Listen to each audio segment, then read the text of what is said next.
Today we have an XPS in with a power fault. Right, let's get her open. I'm going to start by disconnecting the compatible battery and the BIOS battery. With the batteries disconnected, let's give her some power. The keyboard's lighted up for a moment but no display. After reinstalling the BIOS battery, we're still getting the same issue. Unfortunately, the RAM's on board on this motherboard, so I can't disconnect it.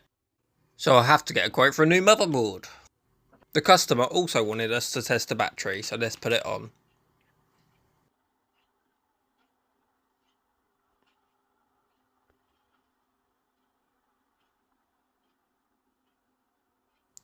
It's coming back as only 26% health. Probably need a replacement, but let's give it a calibration.